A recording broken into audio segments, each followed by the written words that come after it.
क्यों रो रही हो? कुछ नहीं होता, आ जाएंगी। कल तो शादी है ना? कल आपने देना है किसी को? पापा मम्मा कहाँ चली गई है? जान से मार दूंगा। वाकई घर छोड़कर चली गई है तो ये क्या तमाशा है? छोड़ूंगा नहीं तुम्हें पीना। ताबिश ने किस तरह पीछे पड़। माफ कर दे मेरे मालिक। आज सुबह एक औरत ने ट्रेन की और तुम भी तो उसके अलावा किसी से शादी नहीं करना चाहते।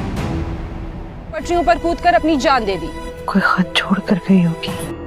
दुनिया तो खराब हो गई है उसकी। अच्छे दिनों में कौन पछताता है बेटा? पढ़ पढ़ के तुमसे शादी किया और बस एक आखिरत ही है। अगले एपिसोड में आप देखने वाले हैं कि ताबिश नाज के साथ अपनी शादी की शॉपिंग में मगन होगा। उसके ज़मीर पर ज़रा सा भी बोझ नहीं होगा क्योंकि उसे लगता है कि उसने माँ जी से परमिशन ले ली है। हालांकि इस्लाम में दूसरी शादी की इजाज़त माँ ने नहीं बल्कि पहली बीवी ने देनी होती है, लेकिन पहली बीवी से तो वो बात करके भी राज़ी नहीं होगा। लेकिन बीना उसकी सारी हरकतों सकनात से वाकिफ़ होगी। उसे पता होगा कि एक दिन रह गया है और उसके बाद ताबिश नाज का हो जाएगा और सबको शादी वाले दिन यही लगेगा कि बीना घर छोड़कर चली गई है, लेकिन ऐसा नहीं होगा।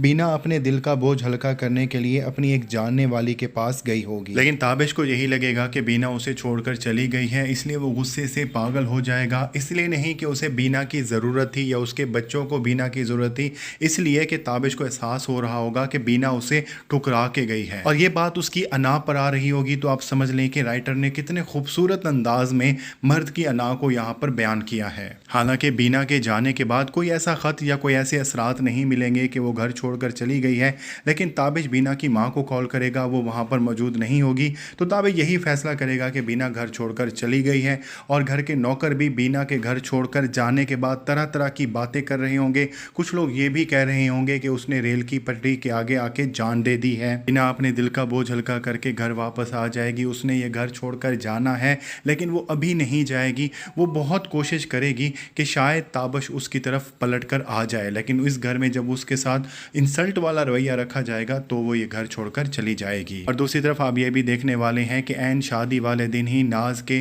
गहनों में से कुछ चीज़ें गायब हो जाएंगी। वो गौहर या उसकी बीवी में से ही किसी ने इधर उधर की होंगी, लेकिन वो दोबारा परचेज़ करके ताबिश ने ही देनी है। तो आप अंदाज़ा लगा सकते हैं कि ये ताबिश को ये शादी कितनी महंगी पड़ने वाली है।